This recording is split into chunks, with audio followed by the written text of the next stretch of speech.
कर दिया रीता जी, नमस्कार भाभी जी। जय जिनेन्द्र। जय जिनेन्द्र भाभी जी, प्रणाम। जय जिनेन्द्र। पढ़ना स्टार्ट करूं? नहीं नहीं, अभी क्वेश्चन आंसर्स है ना 20 मिनट 15-20 मिनट। अच्छा, कोई के नहीं होंगे तो पढ़ लीजिएगा। हाँ बोलिए अच्छा। लता जी।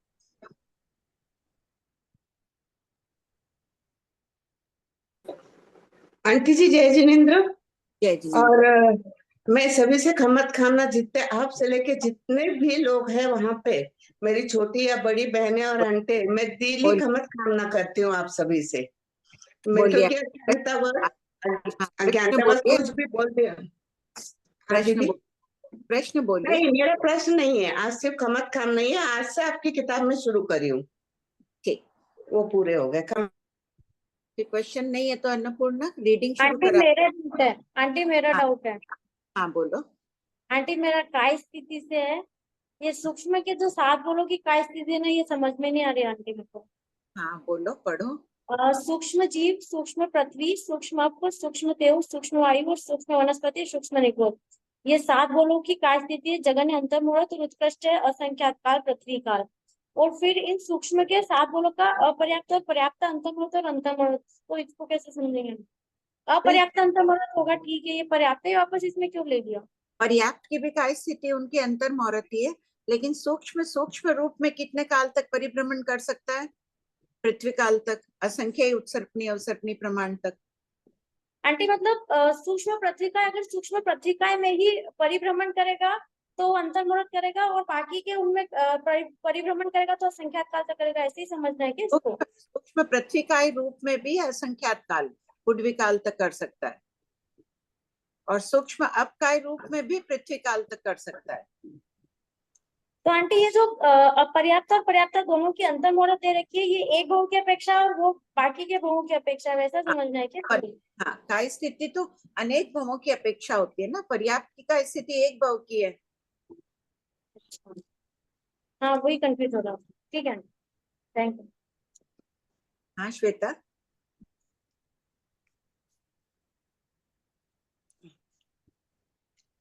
श्वेता जी।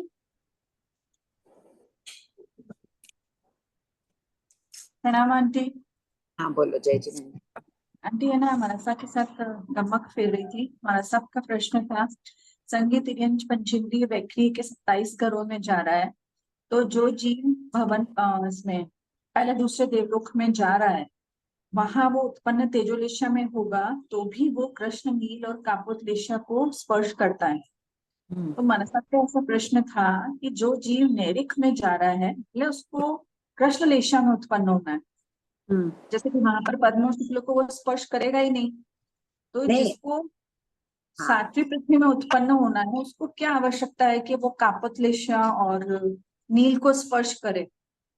नहीं तो कौन जाएगा नरक में? अंतर्मुहूर्त की स्थिति वाला जा रहा है, पर्याप्त का भाव कर रहा है, तो वो कर भी सकता है ना, 3 अशुभ लेशाओं को स्पर्श कर सकता है, तभी तो वो इतने दलित अंतर्मुहूर्त में 7वीं पृथ्वी प्रायोगी एकत्रित करेगा। अपनी धारणा नहीं है कि वो एक ही लेशा स्पर्श करके जाए, अपनी है कि वो अशुभ लेशाओं परिवर्तन। मतलब महाराज ऐसे कह रहे थे कि जब वहां पर जाने वाला पद्म और शुक्ल को स्पर्श नहीं कर रहा है, क्योंकि वहां नहीं है, मान लो ऐसे समझे तो वो कृष्ण नहीं, नील कापोत तेजो में ही है। हाँ नहीं है, उस अपेक्षा से नहीं लेना है। वो अंतर्मुहूर्त की स्थिति में 3 इतने अशुभ परिणामों को एकत्रित कर रहा है ना, कितनी नहीं बड़ी आंटी, जो बात। देवता में जा रहा है, जो हाँ देवता में मान लो दूसरे देवलोक में जा रहा है, तो उसको उत्पन्न तो तेजो में ही होना है, तो भी वो हाँ, कृष्ण नील कापोत तेजो को स्पर्श कर रहा है, पद्म शुक्ल को स्पर्श ही नहीं कर रहा है। कर भी सकता है, जरूरी नहीं है। वहां नानता बता रहे हैं क्या? जानता है ना।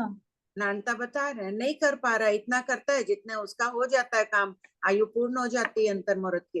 हमारे से ये कह रहे थे कि फिर नैरिक को कहाँ आवश्यकता है कि वो कापोत नील को स्पर्श करे, कृष्ण वाला कृष्ण में ही चला जाए। आंटी ऐसा नहीं बोल सकते कि कृष्ण की शायद स्थिति छोटी हो, पर्याप्त की स्थिति बड़ी हो, तो वो कर सकता।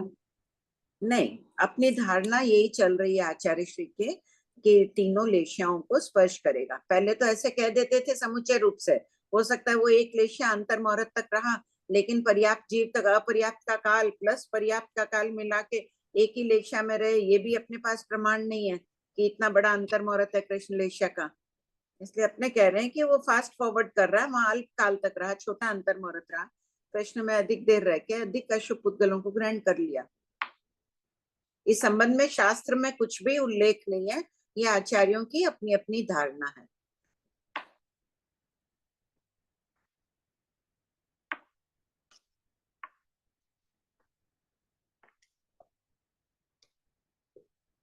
सुनाई नहीं पड़ रहा, तुम क्या बोल रही हो? मेरे एक दो प्रश्न हैं आंटी। अतिमुक्तक जी को दीक्षा किन्होंने दी थी? कहाँ उल्लेख नहीं है, लेकिन भगवान महावीर की संभावना लगती है। वो गौतम स्वामी के साथ गए, भगवान महावीर के पास जाके बोलते हैं ना, मैं अनुज्ञा लेकर आता हूँ अपने माता पिता के। तो आंटी यहाँ पर मैं पढ़ रही हूँ ना, तो उसमें बताया है कि जैसे कि किसी का सामर्थ्य नहीं होता है कि देशों 8 वर्ष के पहले वो प्रत्याख्यानावरण कषाय का सूक्ष्म करने में समर्थ हो, लेकिन अपवाद है वज्र स्वामी का 3 वर्ष की उम्र में और अतिमुक्तक स्वामी का। हाँ ठीक है, देखा वहां भी पूर्वधर मुनि थे, वज्र स्वामी के गुरु भी। तो पूर्वधर होते हैं, आगम व्यवहारी है, वो अपने ज्ञान में देखकर दे सकते हैं। 3 बट वर्ष में भी दे देते हैं आंटी। 3 वर्ष 8.5 डाल ही दिया था ना माँ ने, तो उनको वो रोते थे इतने, तो मरासा हाँ, तो कुछ लेने आए, उनके पात्र में डाल दिया उन्होंने, तो मरासा क्या संभालते, उसको श्रावकों क्या रहा। 3 वर्ष, अब इनका भी कोई 5.5 वर्ष बोल रहा है, कोई 7.5 वर्ष भी आ रहा है, अतिमुक्त कुमार का भी। अतिमुक्तक कुमार की ज्यादा है, वज्र स्वामी की तो 3 वर्ष ही बता रहे हैं। शायद दे दिया होगा उन्होंने, देख के योग्यता आ गई है, देख दिया, दे दिया ना। छोटे सी थे, सामने पात्रा रख के पढ़ाते लग गए थे ना, पूर्व भाव के जाति स्मरण से उनको याद आ गया था इतना ज्ञान। पूर्व भाव में उन्होंने क्या किया इस संबंध में मैं एक बता रही हूँ। उत्तराधीन सूत्र की वृत्ति में आता है कि एक देव ऋषभ गौतम स्वामी के पास में बांछनी लेने आया। गौतम स्वामी ने उनको ज्ञाताधर्म कथांग सूत्र की कुंडरिक और पुंडरिक की कथा सुनाई, उसकी बांछनी दी उस अध्ययन के। देव भाव में वो प्रतिदिन 500 बार वो गाथा करता था, जिसके फलस्वरूप 500, सोचो कितना स्वाध्याय करता था देव भाव में वो देव। यहाँ आके वज्र स्वामी बना, बचपन में उनको जाति स्मरण आदि हो गया, ज्ञान इतना था। छोटी सी उम्र में भी तो बच्चे खेलते हैं, वहां वो पात्र रख के मुनि बनाकर बांछनी देते थे ना, तभी तो आचार्य चले गए उनको छोड़कर, पता है ना आंटी सब। बोले दीक्षा दी हो पर दीक्षा कहलाई, उनका शिवक्षम थोड़ी हुआ होगा। बोले वो अपने दीक्षा दे दी। एक एक ही योग्यता है, भले ही क्षम नहीं हुआ और हो भी गया हो, कोई अपवाद भी तो होता है। इतना अच्छा, तीव्र वैराग्य रहा, हो गया। एक आंटी है ना, देव ये थोकड़ा है भव्य देव का। प्रॉब्लम है ना, एक्सेप्शंस कंफर्म द रूल, तो ठीक है, हो सकता है। 5 प्रकार के देवों का थोकड़ा है ना, उसमें एक लाइन आई है मूल में, प्रश्न चल रहा है नरदेव नरदेव क्यों कहलाते हैं। तो इसमें लिखा है 32,000 राजा जिनके मार्गानुसार ये ऐसे महासागर रूप श्रेष्ठ मेखला पर्यंत पृथ्वी के अधिपति। मेखला पर्यंत पृथ्वी के अधिपति का क्या मतलब? मेखला हो गई ना पूरी, देखो विद्याधर आदि की श्रेणी वो मेखला कहलाती है। वो जो विद्याधरों की श्रेणी है ना, 10 योजन ऊपर जो उनके नगर आते हैं वो मेखला कहलाती है। मेखला है, उनको तो घूमने फिरने मेखला तो इसमें भी है ना, की। मेरू पर्वत में भी तो मेखला आती है। हाँ हाँ, पर्वतों पर ही तो मेखला होती है, घूमने फिरने का जो स्थान होता है। हिमालय पर दार्जिलिंग कश्मीर आदि क्या है, मेखला ही है अच्छा, जो श्रेणी। फ्लैट सरफेस जैसा एरिया होता है उसको मेखला बोल देते हैं। हाँ अच्छा। और आंटी जीवा जीवा भी हम पढ़ना शुरू किया है, उसमें ना 2-3 जगह ऐसा आ रहा है, अपन बोलते भी हैं कि पर्याप्त एक बादर एक इंद्रिय जो पर्याप्त होता है उसकी निश्चय में अपर्याप्त आकर के उत्पन्न होते हैं। तो इसमें तो शब्द दिया है विवेचन के अंदर कि नियम उत्पन्न होते हैं। अपनी हाँ, धारणा क्या है? अपन भी नियम बोल रहे हैं। नियम, जहाँ पर्याप्त जीव, अगर एक मटकी पर फुलन आ रही है, अच्छी मटकी थी, नया फुलन का जीव आया, पहले पर्याप्त जीव आएगा, फिर नियमा असंख्य अपर्याप्त जीव उत्पन्न होंगे उस पर। तो वो अपर्याप्त मर जाएंगे तो फिर वापस अपर्याप्त उत्पन्न हो जाएंगे। हाँ हाँ, पर्याप्त अधिक ही रहेंगे, एक जीव तो रहेगा ही नहीं ना, एक जीव तो दृष्टिगोचर भी नहीं होगा हमें। नमक नहीं के नहीं एक होगा, बराबर है, पर अपर्याप्त की काय स्थिति तो छोटी है, पर्याप्त की बड़ी है। वो जन्म, अपर्याप्त एक बार उत्पन्न हुए मर गए तो नियमा फिर वापस और आके उत्पन्न होंगे ही होंगे। हाँ उस पर वृद्धि प्राप्त करते रहेंगे, और लेकिन आंटी एक यहाँ पे, हाँ, एक बार तो अवश्य होंगे। अब बाद में फिर खत्म होने वाला होगा, वो पर्याप्त के जीव अधिक है, पड़ा रहा वो फिर नहीं हुआ तो कोई जरूरी नहीं है, कोई बात नहीं, लेकिन एक बार अवश्य होगा। एक बार अवश्य। और इसमें है ना वनस्पति की निश्चय में तो अनंत जीव बता रहे हैं, ये तो कहीं पढ़ा ही नहीं आंटी। क्यों? एक पर्याप्त वनस्पति की निश्चय में अपर्याप्त अनंत उत्पन्न हो रहे हैं, ये तो हाँ, नहीं पढ़ा। नहीं, प्रज्ञापना में है ना, प्रत्येक कोई भी वनस्पति हो, चाहे प्रत्येक जीवी हो, आम का भी एक लगा है, प्रत्येक शरीरी है पृथ्वी, उसमें नियमा अनंत जीव आके उत्पन्न होंगे। ये तो बोलती हूँ, कई बार चलती है ये बात। बाद में जमीन प्रत्येक, के ऊपर नहीं आंटी, यहाँ पे तो किशलय जो कोपल फूट रही है ना, वहां पर भी आपका अनंत जीव बोल रहे हैं। हाँ, तो प्रत्येक हर बार पत्ता फूटेगा जहां पर, वहां पर अनंत जीव होंगे। हर हर हत्ता हरा पत्ता फूटेगा, वहां पे अनंत जीव होंगे एक बार। ठीक है, ठीक है, ठीक है, कल फिर कृपा कितनी कराएं देर, आंटी। देखो, थोड़ी देर तक ये नहीं कि एक ही बार अनंत जीव उत्पन्न हुए और वो खत्म हो गए, प्रत्येक शरीर ही है पत्ता, तो उसमें थोड़ी देर तक होंगे ही, ऐसी धारणा है। उपाध्याय प्रवर अच्छा, कहते हैं कि कितनी देर हो अपन अंतर मुहूर्त में, कितनी देर हो ये नहीं कह सकते, थोड़ी देर अवश्य होंगे। मतलब देखना हर हर हर जगह जब नया पत्ता उगेगा तब आपका अनंत तो आएंगे ही आएंगे। अवश्य, और एक ही बार आएंगे जरूरी नहीं, अनेक बार आएंगे। अच्छा, भाभी वो तो जी, स्प्राउट को खाना इसीलिए मना है क्या? हाँ अंकुरित को खाना? हाँ, लेकिन मैं ना भाई स्प्राउट में, वो जो रतनवन शादी में क्या कर रहे हैं, वो लोग कह रहे हैं कि 48 मिनट के बाद खा सकता है, उसमें नहीं फिर अनंत का एक जीव उत्पन्न होता है। जैसे मोठ मूंग है, स्प्राउट हुए, उसमें प्रत्येक शरीरी है मोठ, और तो उसमें नहीं हो रहे, इसलिए वो लोग खाते भी है। मेरे क्लियर हो गया आंटी, प्रणाम, कृपा कराएं। हाँ प्रमिला जी। हाँ प्रणाम भाई। हाँ भाई मेरे को एक पूछना था, अपना जो क्षायोत्सव का थोकरा एक बार क्लास में चला था ना, हाँ वो चेंज हो गया क्या? वो अभी नहीं है हम लोग के? हाँ, अभी एक बार नहीं है, उसमें कुछ खोज चल रही है, एक बार रहने दीजिए उसको। अच्छा, यहाँ पे अभी बेंगलोर आके एक बार मराठा के यहाँ गई थी, वहाँ फेर रही थी, खाली बैठी थी। मैं बोले हाँ, बहुत दिन हो गया, इसको ही फेरती हूँ आज। तो महाराज साहब आए कि आप क्या कर रहे हो, मैंने बोला ये फिर, तो उन्होंने बोला चेंज हूँ। मैं कहा, अच्छा मुझे तो पता ही नहीं है। कोई बात नहीं। तो मैं था। अच्छा, और एक जो अछेरा हम लोग का हुआ है, युगलिक नैरिक हुए थे, तो वो दोनों नैरिक, दोनों युगलिक बने थे क्या? हाँ मतलब दोनों, जोड़ा हाँ, हाँ पूरा जोड़ा दोनों, में गए। उसको तो ठीक। दोनों को ही भेजना था ना, राजा का जीव था और रानी का जीव तो उसका ही, उसकी पत्नी थे वीरक की, दोनों को नरक में भेजना था, दोनों को दुख देना था।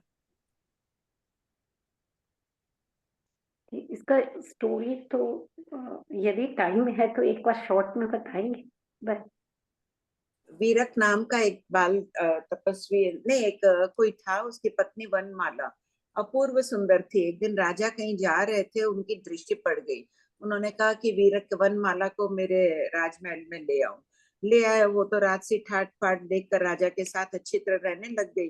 वीरक पत्नी के विरह में पागल जैसा हो गया। एक दिन वो एकदम बाल फैले हुए वैसे पागल जैसे सड़क पर राजा रानी दोनों ने देखा। दोनों को मन ही मन बहुत पश्चाताप हो रहा था कि हमारे कारण इसकी ऐसी दयनीय दशा हुई है, ये विरह में आदि। उसी समय बिजली जोर से गिरी, राजा रानी दोनों बिजली गिर गई और काल करके, सरल परिणामों में थे वो लोग, काल करके युगलिक बने। वीरक बाल तपस्वी बन गया था, तपस्या भी करता था, वो देवता बना। वहां जाके पूर्व भव के शत्रु पर उसको आता है, बोले ऐसे मार दूं तब तो इनको ज्यादा दुख नहीं होगा, थोड़ी देर का ही दुख होगा, वैसे भी युगलिक थे, निरुपक्रमी आयुष वाले को मार नहीं सकता है। तब उसने सोचा कि इनको ले जाके कर्म भूमि में रख देते हैं, मांस मदिरा आदि का सेवन करवाऊंगा जिससे नरकगामी बने। उनको ले आता और वहां लाकर भविष्यवाणी करता है। उसको कौशाम्बी नगरी है, नगरी का नाम पूरा ध्यान नहीं है। बोलता है कि यहाँ पर राजा काल कर गया था, बोले मैं आपको राजा रानी ला कर दूंगा, लेकिन उन्हें बहुत मांस मदिरा खिलाना, उनको ऐश आराम में रखना, तब आपके राज्य की समृद्धि बने बढ़ेगी। सब व्यक्ति बहुत खुश हुए। देवता अपने प्रभाव से उस नगरी में समृद्धि बढ़ाता रहा और इनको उसमें आसक्त कर दिया। मांस मदिरा आदि में वो काल करके नरक में गए युगलिक जोड़ा। लेकिन ऐसे एक जोड़े को कोई देवता यहाँ ला के डाल देते हैं, युगलिक तो संख्या ही होते हैं, वहां तो संख्या बढ़ती नहीं है, जितनी है उतनी रहेगी। तो कालांतर में कभी यहाँ भी कोई युगलिक होता है, उसको ले जाके वहां डाल देते हैं कोई ना कोई कारणवश। देवता, तो वहां संख्या बराबर रहती है। यहाँ तो अगर कम ज्यादा भी हो तो कोई फर्क नहीं पड़ता है। कोई युगलिक थे, बाद में उनके कभी 10 बच्चे हो गए, 20 बच्चे हो गए, वहां तो 2-2 बच्चे ही होते हैं, तो फर्क पड़ जाता है संख्या में। जिन युगलिक जोड़े को वहां पे कर्म भूमि में लेके आए, तो उनके जब बच्चे हुए तो वो युगलिक ही पैदा हुए। किसके? जो उनके बच्चे? हाँ हाँ, उल्लेख नहीं है अपने पास इतना कुछ भी, इतना ही है। अब थैंक यू सो मच। युगलिक हुए भी होंगे, एक जोड़ा चलता भी रहा तो भी कोई फर्क नहीं पड़ा। युगल धर्म फिर यहाँ का धर्म पालन करने लग गए थे ना, खाना और सब खाने लग गए थे, मांस मदिरा। बाकी युगलिक तो लेते नहीं है, हो सकता है उनका जोड़ा हुआ, उनकी आयुष उतनी रही हो, लेकिन उन पर प्रभाव तो यहाँ की संस्कृति का पड़ गया था। हाँ, सही बात है। Thank you. वैसे भी ट्विन्स अभी भी होते ही हैं। हाँ, वो ट्विंस अलग बात है, वो युगल धर्म वाली अलग बात हो जाती है, अलग साथ है। में जन्मना, साथ में मरना। हाँ, वैसे भी कोई सोच ले ट्विंस साथ में मरे, शादी ब्याह वो उनकी आपस में होती है, फिर यहाँ का जो वातावरण हो वैसे शादी ब्याह अलग अलग भी हो गई होगी, कुछ उल्लेख नहीं है इसका। हाँ बोलिए, हर्ष हो गया आपका? हर्षा जी बोलिए।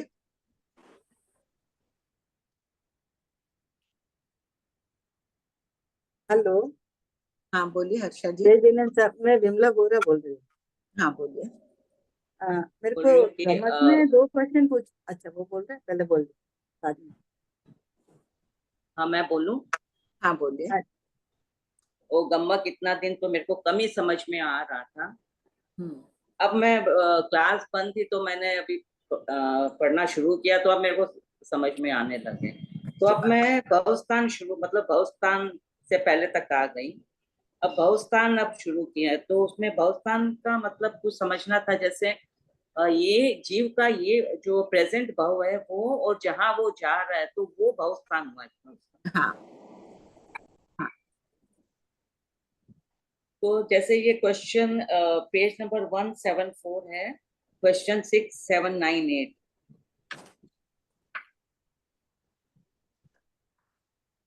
6-7, हाँ बोलिए। तो इसमें जैसे है ना कि भव स्थान से व्यक्त होते हुए 2 गूढ़ तथ्य कौन से हैं। तो भव स्थान में एक तरफ भी पचेंद्रिय का भाव हो तो उत्कृष्ट आत्म भाव करते हैं। तो पचेंद्रिय जैसे जीव अभी जो पचेंद्रिय, कैसे है कोई एक केंद्रीय मर के पंचेंद्रिय में जा रहा है, वो लगातार कितने उनका गमनागमन होगा? 8 भव। कोई अच्छा उत्कृष्ट, करके पंचेंद्रिय में जा रहा है तो भी उत्कृष्ट 8 भव। एक तरफ भी पंचेंद्रिय हो तो 8 भव। और पंचेंद्रिय पंचेंद्रिय मनुष्य है, मनुष्य रूप में कितने काल तक गमनागमन करेगा? उत्कृष्ट 8 भव। उसके बाद उसका घर परिवर्तित होगा। और एक तरफ भी उत्कृष्ट स्थिति हो, उत्कृष्ट स्थिति का भाव हो तो भी 8 भव ही करेगा। जैसे पृथ्वी का एक तरफ 22,000 वर्ष का कर रहा है, एक तरफ अंतर मुहूर्त का कर रहा है, मान लो अपने का कर रहा है, तो भी वो 8 भव से ज्यादा लगातार नहीं करेगा। पंचेंद्रिय अगर उसमें व्यक्ति में जा रहा है तो कैसे देवगति में जाएगा तो वापस मनुष्य में आएगा ही, देव देव का तो भव करेगा नहीं। हाँ, देव का तो करेगा नहीं, वो करेगा नहीं, ये बात शास्त्र में पहले आ चुकी है। नरक भी नहीं करेगा, देव भी नहीं करेगा ही नहीं, तो अपने आप ही उनका तो बदल जाता है। ठीक है, पढ़ते रहिए, आ जाएगा। हाँ वही पढ़ रही हूँ, पीछे के इतने समझ ही नहीं आ रहा था मेरे को, तो अब मैंने शुरू किया, तो अब आगे के वाले तो समझ में आ गए। अच्छा, औगिक औगिक में जैसे जघन्य भी आएगा और उत्कृष्ट भी आएगा क्या? औगिक औगिक में संपूर्ण स्थिति ली जाती है, लेकिन जब गमक फेरते हैं उस लिखते वक्त अपनी अनुप्रेक्षा होनी चाहिए कि अगर आप हर बार औगिक में जगन्य जगन्य से ले लोगे तो 5वें गमक में क्या लोगे फिर? अच्छा। जगन्य से जगन्य वो भी तो एक आध समय अधिक का समझ लो। अच्छा। और औगिक में आप चिंतन करोगे भाई कभी जगन्य से गया, कभी मध्यम से गया, कभी उत्कृष्ट से गया, हर एक स्थिति से वो गमनागमन कर रहा है। आंटी टाइम हो गया है, रीडिंग स्टार्ट करें, डाउट्स लें। 1 मिनट, ज्योति जी कौन नीमच से है क्या? अगर वो नीमच वाले ज्योति जी हैं तो उनको पहले ले लो। हाँ नहीं बाद में ले। जय जिनेन्द्र आंटी, मैं नीमच से नहीं हूँ। अच्छा ठीक है, आपका नाम लिख लेते हैं फिर कर लेते हैं। ओके ओके ठीक है।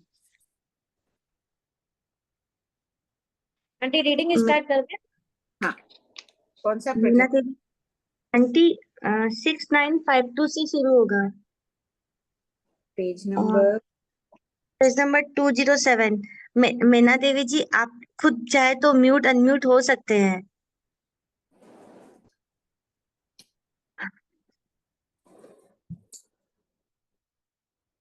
रही है। हाँ, शुरू करिए। हाँ, 6952 ऊपर से पढ़, जगन्य। हेडिंग से ही शुरू अच्छा, करिए। 96 गमक जगन्य दो भाव, उत्कृष्ट असंख्य भाव के नोट। असंख्य भाव की गणना में औगिक में उत्कृष्ट स्थिति नहीं लेनी चाहिए। उत्कृष्ट से एक समय कम तक की स्थिति ली जा सकती है, क्योंकि जीव स्वभाव से ही उत्कृष्ट स्थिति के उत्कृष्ट 8 भाव ही होते हैं। देखिए, क्लियर हो गया ना अपना। औगिक की बात कर रहे हैं, संपूर्ण स्थिति ले रहे हैं, लेकिन उत्कृष्ट ले लेंगे तब तो 8 भाव से ज्यादा होगा नहीं, असंख्य भाव कैसे करेगा? इसलिए कम से कम एक समय कम लेना चाहिए। हाँ, प्रश्न नंबर 6952 जगन्य दो भाव उत्कृष्ट असंख्यात भाव के 96 गमक कौन से हैं? उत्तर, वनस्पति को छोड़कर शेष 4 स्थावर के 4 घर में 5 स्थावर पहला गमक, दूसरा, चौथा, पांचवा, इन 4 गमक से 2 भाव करते हैं, 2 भाव असंख्यात भाव करते हैं। जगन्य 2 भाव उत्कृष्ट असंख्य भाव करते हैं। अतः 4 घर, 5 स्थावर, 4 गमक, यानी कि 80 गमक। सब कोई तो लिखो, 1 मिनट। वनस्पति को छोड़ दो, 4 स्थावर यहाँ करो। पृथ्वी का एक जीव पृथ्वी का एक में जा रहा है, या पृथ्वी का एक जीव वनस्पति का एक में जा रहा है। पहले गमक से कितनी होंगे, स्थिति आदि करिए इनकी। पृथ्वी का एक वनस्पति का एक में लिख लीजिए। पहला गमक है औगिक से औगिक।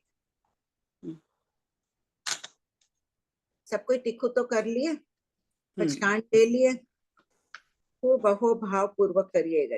पृथ्वी का एक के औगिक स्थिति में कितना लेंगे, जगन्य लेंगे तब असंख्य भाव करना है, इसलिए सोचिए कितना लेंगे। मैना भाई कितना लिख रहे हैं? 256 आप लिखा? नहीं, क्यों ले रहे हैं? एक समय अधिक ले लो, फिर आप जगन्य गमक से करोगे असंख्य भाव, तो वहां क्या लिखोगे? वहां भी 256 आप लिखोगे, इसलिए कम से कम औगिक में एक समय अधिक लिख कर लो ना। हो सकता है 200 से भी, लेकिन एक बार वापस वनस्पति का एक में औगिक में कितना लेंगे? वही बात, 256 से एक समय तो अधिक लो। हाँ, क्योंकि असंख्य भाव करा रहे हैं अपन। हाँ, हो सकता है इसमें भी। और उत्कृष्ट में लिखेंगे तब पृथ्वी का एक की 22,000 वर्ष में कुछ कम ले ले। हाँ, और औगिक वनस्पति में 10,000 वर्ष से एक आध समय कम ले लेते हैं। हाँ, ठीक है, ऐसे वो असंख्य काल तक गमनागमन कर सकता है। दूसरा गमक कौन सा है? वनस्पति के घर में 4 स्थावर उपयुक्त 4 गमक से जाते हैं, तो 2 भाव। एक मिनट, चौथा गमक करो सब कोई। चौथा गमक है जगन्य से औगिक। जगन से औगिक। 5वें गमक से असंख्य भाव कराओ सब कोई, चौथे और 5वें दोनों से। चौथा गमक है जगन्य से औगिक। सब लिख रहे हैं क्या? कई जने जो मिलते हैं बोलते हैं बहुत कठिन लग रहा है। देखिए, अभी हर्षा जी ने पुरुषार्थ किया था, इनको समझ में आने लग गया ना। थोड़ा पुरुषार्थ करो, थोड़ा बार बार लिखो। भगवान महावीर की वाणी जैसी उत्तम वाणी हमें पढ़ने को मिल रही है। पृथ्वी काई की जगन्य लेंगे, अंतर मुहूर्त यहाँ 256 आवली का समझ लो। जगन्य से औगिक, औगिक स्थिति वनस्पति काई की कितनी है? अंतर मुहूर्त 10,000 वर्ष। तो अंतर मुहूर्त में भी 256 से एक समय अधिक ले लो, 10,000 वर्ष से एक समय अधिक ले लो। अगर उत्कृष्ट ले लेंगे तो क्या होगा मैना भाई? यहाँ पर 10,000 वर्ष ले लेंगे आप औगिक में वनस्पति में, तो असंख्य भाव होंगे। चाहिए। बोलो अन्नपूर्णा, कौन जवाब देगा? हैंड रेस करिए। जगन्य से औगिक में वनस्पति कायिक में, जगन्य तो यहाँ ले लिया, पृथ्वी कायिक में तो 256 आवलिका का भाव। बहुत अच्छा, बहुत जनों का हैंड रेस आ गया। बोलिए कमला जी। नहीं, जगन उत्कृष्ट करने से फिर 8 भवी करना पड़ेगा ना, इसीलिए। हाँ, इसलिए कर रहे हैं। आपका चल रहा है गमक, अच्छी तरह प्रैक्टिस कर रहे हैं। हाँ, कर रही हूँ। बहुत कर अच्छी रही बात, करते रहिए। खूब अच्छा आना चाहिए गमक सबको। बहुत प्रसिद्ध थोपड़ा है ये। हाँ, पढ़िए मैंने भाई। वनस्पति के घर में 4 स्थावर उपयुक्त 4 गमक से जाते हैं तो जगन्य 2 भव उत्कृष्ट असंख्य भव करते हैं। अतः 1 × 4 × 4 = 16 गमक। भव स्थान 12वां। प्रश्न नंबर 6953। पहले गमक में उत्कृष्ट स्थिति का भाव करके क्या दूसरे गमक में असंख्य भाव कर सकते हैं? पहले गमक से उत्कृष्ट स्थिति से भाव करने के बाद दूसरे, चौथे या 5वें गमक से असंख्य भाव कर सकते हैं, किंतु चौथे गमक में औगिक में उत्कृष्ट स्थिति नहीं लेनी चाहिए, क्योंकि उत्कृष्ट स्थिति में असंख्य भाव नहीं होते हैं। 12वां भव स्थान खोलिए। प्रश्न नंबर कौन सा है?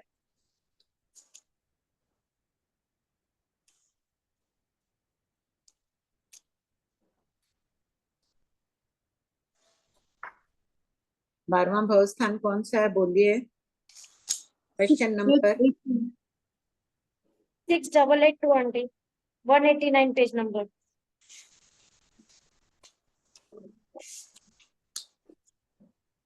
एक बार पढ़िए। 6882 वहां लिख लीजिए 12वें प्रश्न में। अब 12वें भव स्थान के पास प्रश्न नंबर 6882 देखें। एक बार पढ़िए 6882। मैना भाई नहीं है क्या? हाँ हाँ हूँ भाभी जी। पढ़िए। हाँ, 1 मिनट निकालने में टाइम लग रहा। 6 क्या क्या बताया? 6882। पंचेंद्री जी एक नहीं, घर में 12वां भव स्थान 682। उत्कृष्ट 8 भवी क्यों नहीं करता? पंचेंद्री जीव तथा से मीना जी, तथा स्वभाव से उत्कृष्ट 8 भी करते हैं। हाँ मीना जी, आंटी आप 688, मीना जी आप 6882 पढ़िए, पेज नंबर 189। 189 प्रश्न हाँ, संख्या सॉरी। 6882। हाँ ओके। 12वें भवस्थान में कौन से जीवों का वर्णन है? 12वें भवस्थान में 5 स्थावर के घर में औदारिक के 10 घर के युगलिक त्रियंच और युगलिक मनुष्य को छोड़कर शेष 12 जीवों के आने जाने का वर्णन है। वनस्पति के घर में बस हो गया ना, यही देख रहे अच्छा। थे। यहाँ 12वां भव स्थान था तो पुराना रिवाइज कर लो, देख लो पीछे से। पढ़िए आगे। 6953। पहले गमक में प्रश्न नंबर 6953। पहले गमक में उत्कृष्ट स्थिति का भाव करके क्या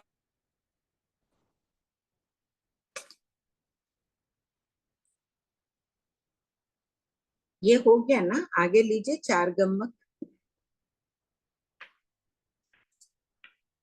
मीना आंटी आपकी आवाज नहीं आ रही है। मीना आंटी आपकी आवाज नहीं आ रही है।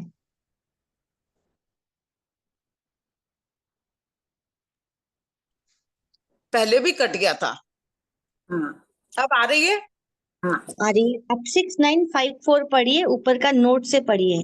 अच्छा। अनंत भाव की गणना में भी औगिक में उत्कृष्ट स्थिति नहीं लेनी चाहिए। 6954। जगन्य 2 भाव उत्कृष्ट अनंत भाव के 4 गमक कौन से हैं?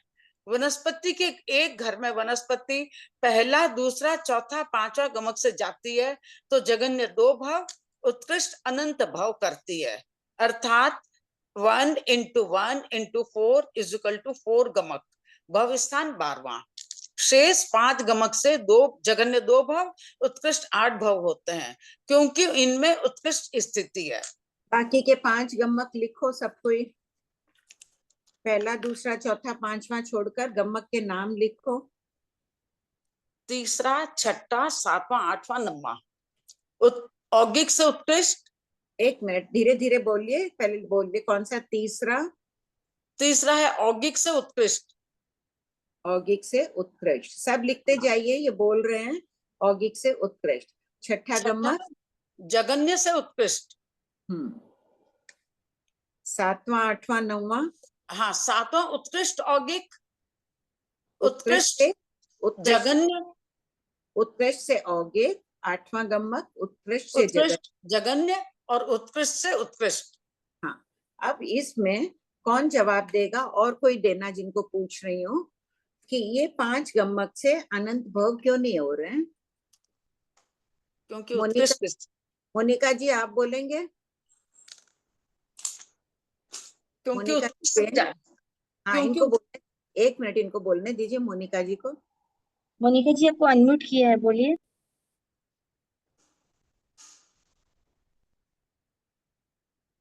नहीं हो रहे हैं। और कौन बोलेगा? कुलभूषण जी,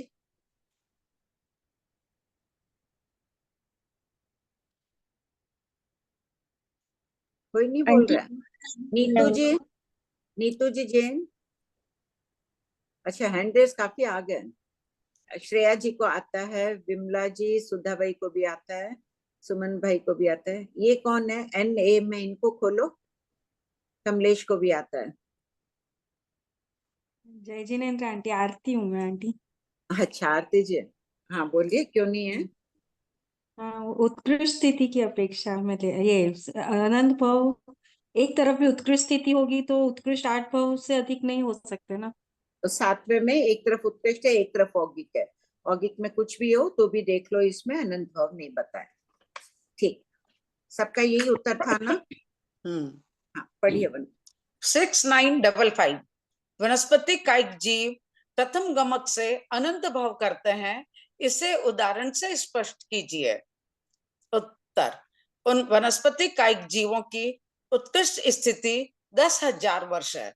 प्रथम गमक में दोनों तरफ 10,000 वर्ष की स्थिति को छोड़कर शेष कोई भी स्थिति से अनंत भाव हो सकते हैं, क्योंकि एक तरफ भी उत्कृष्ट स्थिति हो तो उत्कृष्ट 8 भाव से अधिक नहीं होते हैं। ज्ञातव्य है कि अनंत भावों में सूक्ष्म, साधारण और प्रत्येक तीनों प्रकार के वनस्पति के भाव हो सकते हैं। अब इसमें हो गया कि जब औगिक में जा रहा है तो कोई भी स्थिति में जा सकता है, हर बार अलग अलग स्थिति में भी वो जा सकता है। 6956 अनंत भाव करेगा जीव, वनस्पति का एक जीव जब अनंत भाव करता है तो कोई भी स्थिति उसकी रिपीट होती है उस अनंत काल की काय स्थिति में, और क्यों?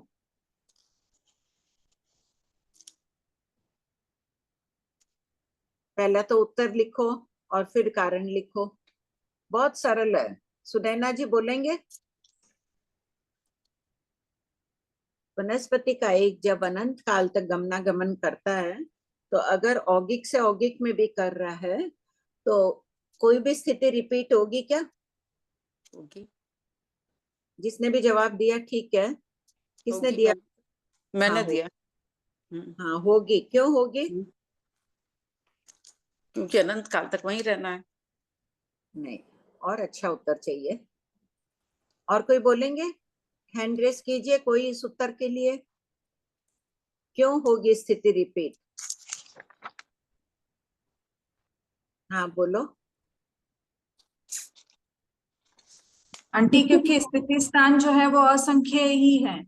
हाँ, और काल उसका अनंत है। उसको अनंत काल तक रहना है। स्थिति असंख्य प्रकार की है। मान लो कोई जीव है 10,000 वर्ष, एक समय अधिक, 2 समय अधिक, 3 समय अधिक, कितने भी उसके समय गिनते जाओ तो स्थिति में असंख्य ही समय ही होंगे उसके 10,000 वर्ष में, और रहना उसको अनंत काल तक है, तो स्थिति उसकी पुनः आएगी। पढ़िए। वनस्पति के घर में वनस्पति कायिक जीव द्वितीय और चतुर्थ गमक से उत्कृष्ट अनंत भाव करते हैं, इसकी व्याख्या कीजिए। उत्तर, द्वितीय और चतुर्थ गमक में एक तरफ मध्यम स्थिति और दूसरी तरफ 256 आवलिका के क्षुल्लक भाव से अनंत भाव होते हैं। लिखो दो भाव। दूसरा गमक कौन सा है, बोलिए। औगिक से जगन्य। औगिक से जगन्य है दूसरा गमक। लिख रहे हैं सब कोई? दूसरा गमक है औगिक से जगन्य, और चौथा गमक है जगन्य से जगन्य। लिख दिए इसमें।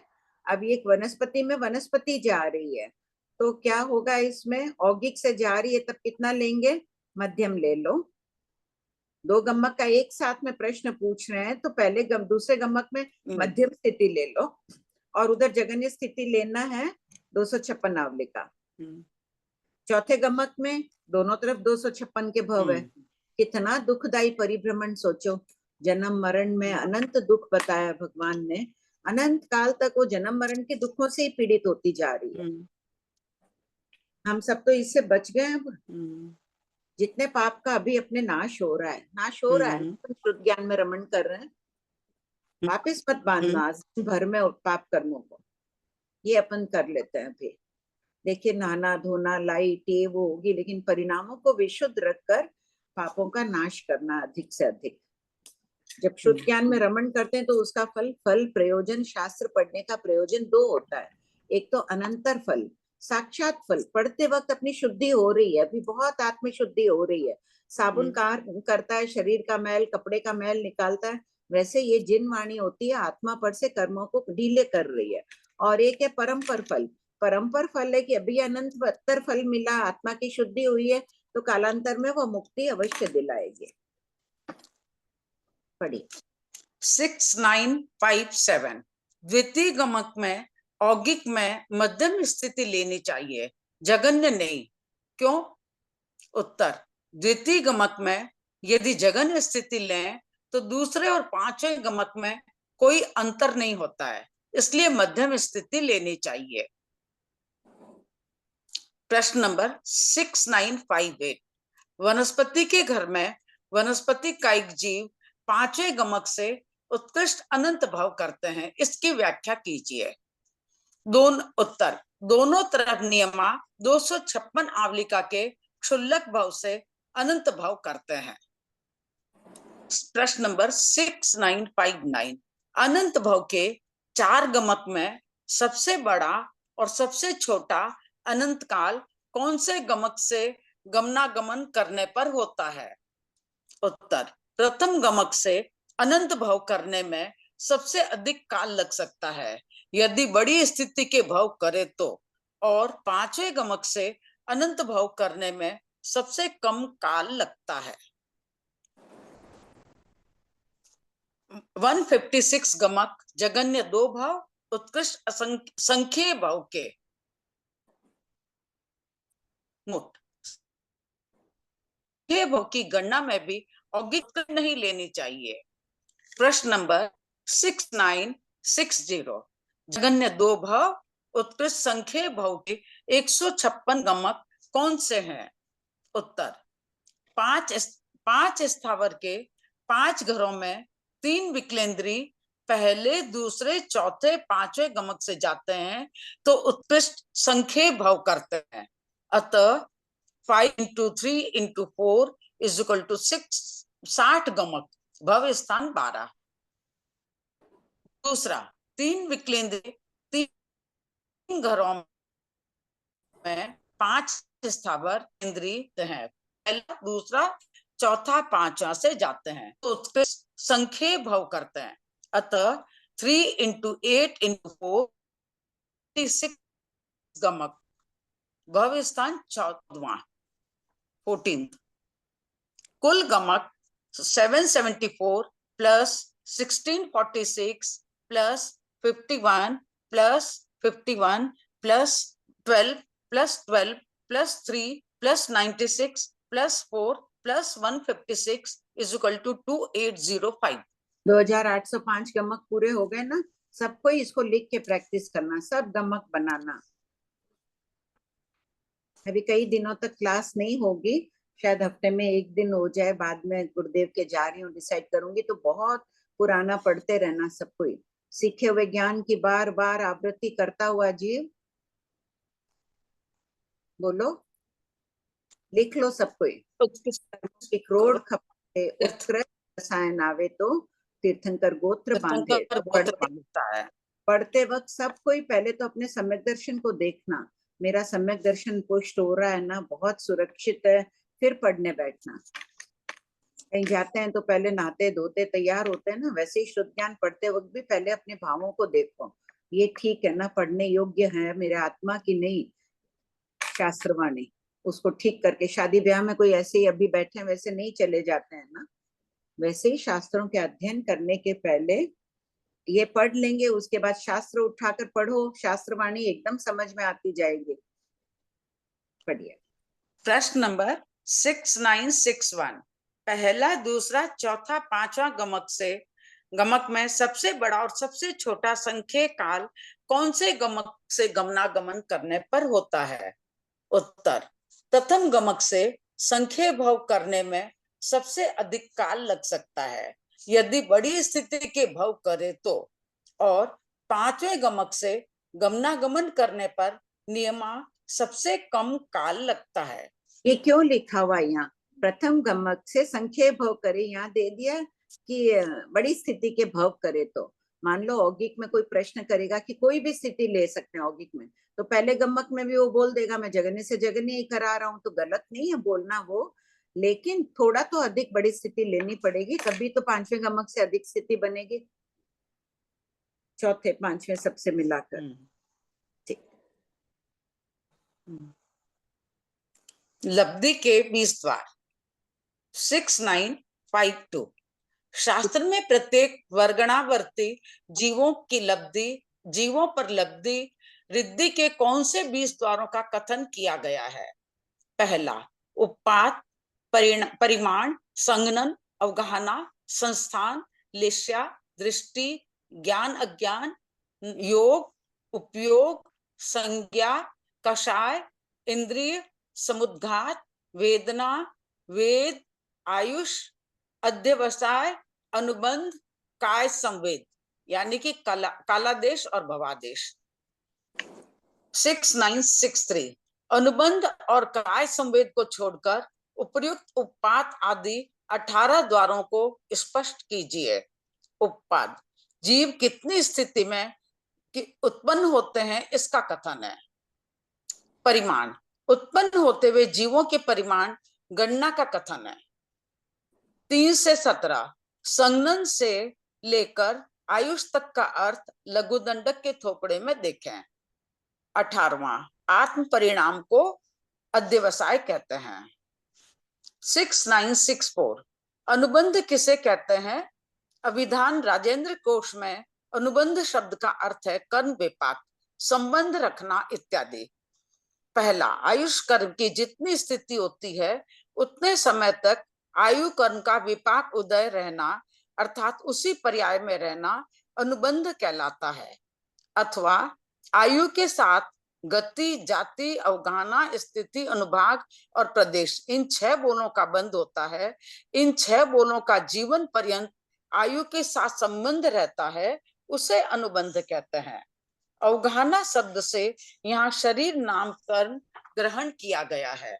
देखिए, आयु के 6 बोलों का बंध रहता है, मतलब अगर कोई आयु बांध रहा है देवलोक की अनुत्तर विमान, उसके साथ में पंचेंद्रिय जाति भी बांधेगा, उस समय एकेंद्रिय द्विंद्रिय तो नहीं बांधेगा ना, जाति नाम कर्म।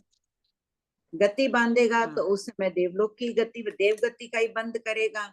स्थिति बांध रहा है, कर्मों की स्थिति, जाति, अवगाहना आदि सभी बोलों की स्थिति कर्म के अनुरूप विपाकोदय करेगा। आयु कर्म की स्थिति 33 सागर है, तो पंचेंद्रिय नाम कर्म की स्थिति भी उस समय पूरी निकाचित होगी। सब कर्मों की स्थिति देवगति की है, कम से कम 33 सागर की निकाचित उस समय होगी। अनुभाग भी है तो अनुभाव भी शुभ बांधेगा, देवगति में उत्पन्न हो रहा है, अनुत्तर विमान में उत्पन्न हो रहा है। बहुत कैसे परिणामों में उत्पन्न होता है जीव अनुत्तर विमान में? अत्यंत विशुद्ध परिणामों में। अप्रमत जीव जाते हैं ना, कल्पना करो कि आत्मा कितनी सुंदर रहती होगी अनुत्तर विमान में जाने वाले जीवों के। अनुभाग भी बहुत अच्छा बांधते हैं, इसीलिए वहां जीवन पर्यंत सुखी रहते हैं। हमारे जीवन में कभी सुख, कभी दुख, कभी ये कभी वो आता है। क्यों? हमने आयुष कर्म वैसा ही बांधा है, अतकिचरा आयुष कर्म बांधा है, तो कभी सुख कभी दुख मिलते जा रहे हैं। और प्रदेश बंद भी उसी अनुरूप करेगा, 33 सागर की स्थिति तक भोगने योग्य सभी कर्मों का बंद करेगा। तो ये भी संबंध रखना, इसे भी अनुबंध कहा गया है। बहुत बढ़िया एक्सप्लेन करते हैं, बहुत बढ़िया एक्सप्लेन करते हैं भाभी जी आप। ऐसा कुछ नहीं है, बहुत बहुत अच्छा। पढ़िए। नंबर 6965, काय संवेद किसे कहते हैं और इसकी व्याख्या कितने प्रकार से की गई है? अपनी काया को छोड़कर दूसरी काया में या समान काया में जाकर पुनः उसी काया में आना काय संवेद कहलाता है। इसकी व्याख्या दो प्रकार से की गई है, यथा भवादेश और कालादेश। 6966, अवगाहना द्वार में उत्पत्ति के समय की अवगाहना समझना चाहिए, या काल करते समय की या पूरे भव की। उत्पत्ति के समय जीव स्वयोग्य लब्धि के सभी बोलों को स्पर्श नहीं करता है, इसलिए उत्पत्ति के समय की अवगाहना नहीं समझनी चाहिए। दूसरा, यदि पूरे भव की अवगाहना को लिया जाएगा तो उत्कृष्ट गमक से जाने वालों की अवगाहना का नाणत्ता ही नहीं पड़ेगा, इसलिए काल करते समय की अवगाहना समझनी चाहिए। ठीक है, जैसे है कि मनुष्य है, मनुष्य 500 धनुष वाला है, और कोई भी हो, आज इस समय मान लो कि 7 हाथ की किसी आरे में अवगाहना है, तो उस समय काल करते समय बच्चा होगा तो उसकी तो अवगाहना 7 हाथ की होगी नहीं, काल करते समय जो अवगाहना है वो समझना चाहिए। प्रश्न नंबर 6967, उपर्युक्त 20 द्वार कौन से भव संबंधी हैं? प्रथम 2 उत्पाद और परिमाण द्वार जीव जहां उत्पन्न होता है अर्थात परभव की अपेक्षा से है। दूसरा, 20वां काय संवेद द्वार इस भव पर भव दोनों भव संबंधी है। तीसरा, शेष 17 द्वार संगनन से लेकर अनुबंध तक संपूर्ण वर्तमान भव की अपेक्षा से है। 6968, लब्धि में अध्यवसाय का वर्णन क्यों किया गया है? शुभ अशुभ अध्यवसाय कर्म बंध में हेतुभूत होते हैं। अशुभ अध्यवसायों से अशुभ फल देने वाले और शुभ अध्यवसायों से शुभ फल देने वाले कर्म बनते हैं। इसका संकेत देने के लिए अध्यवसाय का वर्णन किया गया है। 7वें बोले नाणत्ता 1998। 6969, नाणत्तों की कुल संख्या 1998 संख्या को स्पष्ट कीजिए। पहला, वैक्री के 12 घरों में असन्नी तिर्यंज पंचेंद्री के 60, दूसरा वैक्री के 27 घरों में सन्नी तिर्यंज पंचेंद्री के 267, वैक्री के 15 घरों में नाणत्ता पढ़ते हैं।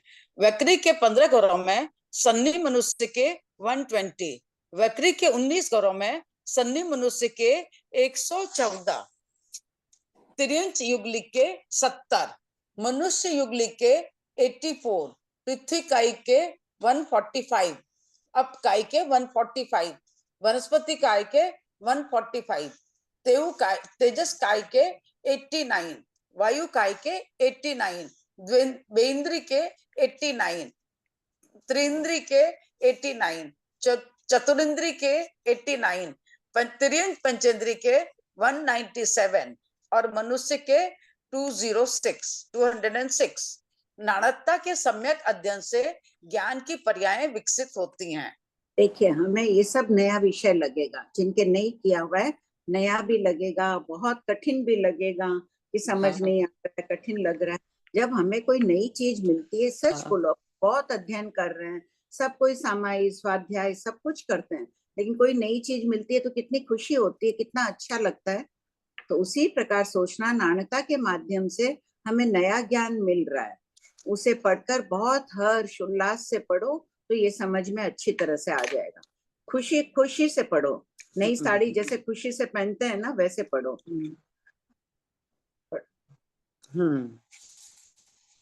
उत्कृष्ट रसायन आना चाहिए। नाणत्ता किसे कहते हैं? नाणत्ता शब्द का अर्थ अंतर है। औगिक समुच्चय स्थिति में अपने अपने भव के अनुसार लब्धि के सभी बोल पाए जाते हैं, किंतु जगन्य और उत्कृष्ट गमक से परभव में जाने वालों में, यानी जो बोल इस भव काल करने वाले भव में नहीं पाया जाता है, उसे नाणत्ता कहते हैं। 6971 कौन से जीवों में नाणत्ता नहीं पड़ता है? सर्वासित विमान के देव और असन्नी मनुष्य औगिक स्थिति वाले ही होते हैं, इसलिए इनमें अपने भवयोग्य लब्धि के सभी बोल पाए जाते हैं। अतः इन जीवों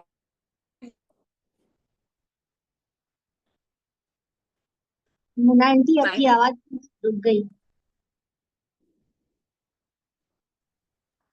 मैना आंटी बोलिए। निकोद के जीवों की स्थिति अंतर्मूर्त ही होती है, फिर उनकी स्थिति को औगिक स्थिति क्यों नहीं कहते हैं? इनकी अंतर्मूर्त की स्थिति भिन्न भिन्न प्रकार की होती है, यथा पर्याप्त और अपर्याप्त, इसलिए इनकी स्थिति को औगिक नहीं कहते हैं। देखो असंगी प्रश्न मनुष्य नंबर 6973 समुचिम मनुष्य सभी अपर्याप्ति होते हैं, तो भिन्न भिन्न स्थिति नहीं बताई है। कोई कुछ समय अधिक भी हो जाओ अपर्याप्त के, वो उसको गौण कर दिया, क्योंकि सभी अपर्याप्त है। 6973 असन्नी मनुष्य अपर्याप्त ही होते हैं, अतः इनकी स्थिति औगिक कही गई है। औगिक में दोनों अध्यवसाय होते हैं, इसलिए इनमें अध्यवसाय का नाणत्ता नहीं है। फिर तीनों गमक से अध्यवसाय भिन्न भिन्न क्यों है? उत्तर, असन्नी मनुष्य दो गतियों से में जाता है।